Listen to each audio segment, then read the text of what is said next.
So as promised, we're going to go through the tarot one by one. I laid out this deck. I really like just really like the colors and the symbolism on it. So let me start with the history of tarot a little bit. So there are loads of different beliefs. Some believe that the tarot was brought to Europe by the Romani. Some believe that the tarot originated in China or India. Others think that the first idea and the first set of cards came from the Library of Alexandria in Egypt. Apparently, there was this librarian called Hypatia, and she would have been extremely knowledgeable, and she would have been the overseer of all the ancient scrolls that contained all the knowledge in the ancient world. And this included the Book of Thought, however you pronounce it.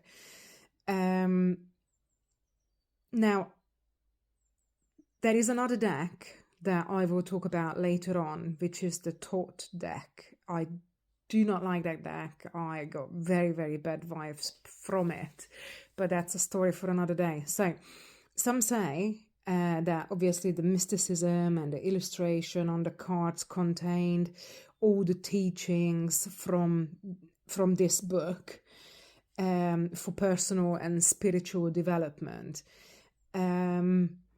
But obviously, we all know that the allure of tarot is that it is so mysterious, and its history is very mysterious. So there are some loads of tarot decks are in museums and kept in libraries nowadays.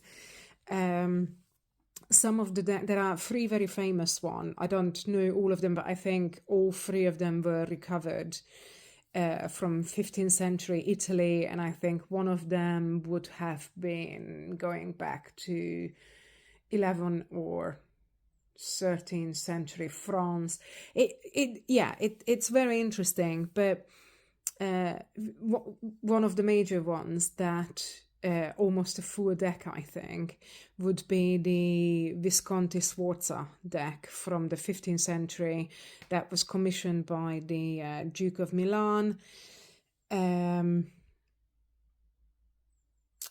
But this card, or this set of cards, was missing the Tower and the Devil in the major arcana. Back then, they called triumphs, not arcana, major and minor arcana. The trump cards or triumph cards were the major arcana. So they were missing the Tower and the Devil, but also had added ones. Instead of the four court cards of the King, Queen, Knight and Page, there was the Damsel and the Lady on a Horse. So I'm guessing just to be fair and represent everybody.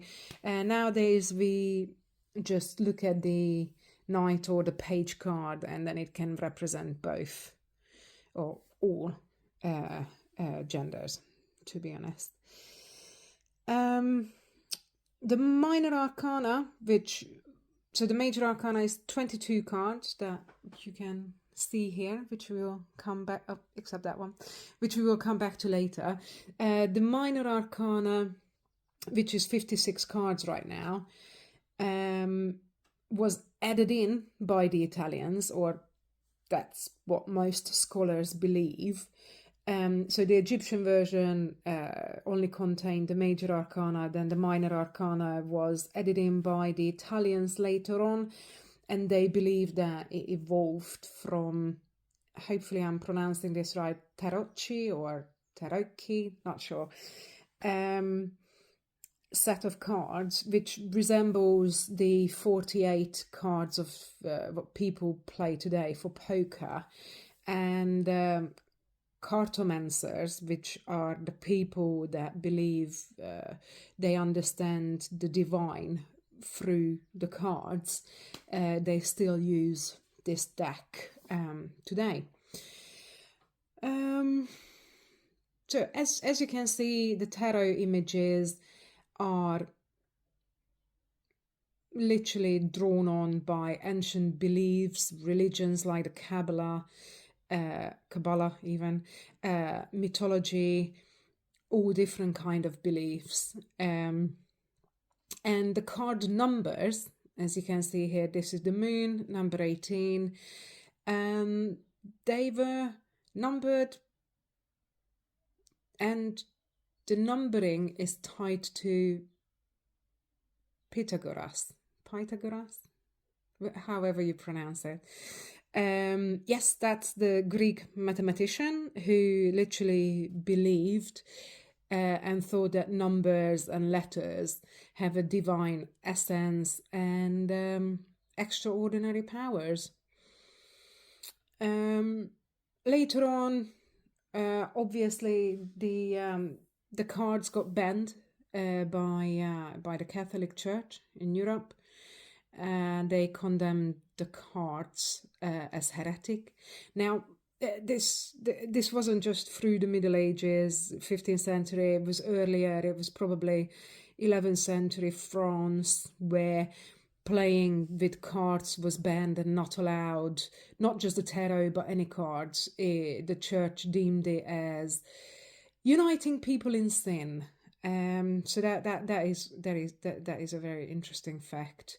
So, because obviously tarot told the future or told you lessons and suggestions how you should go about your daily business and change the moves that you're gonna make in your life, the tarot went underground for centuries, and the teachings and the knowledge were passed down in secret and through generations that were very, very interested in the occult.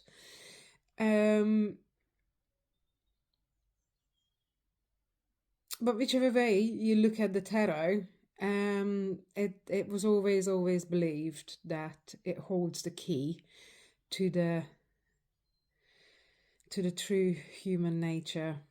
And maybe as we explore them individually with their numbers and their writings and whatever you can see, it will be making sense of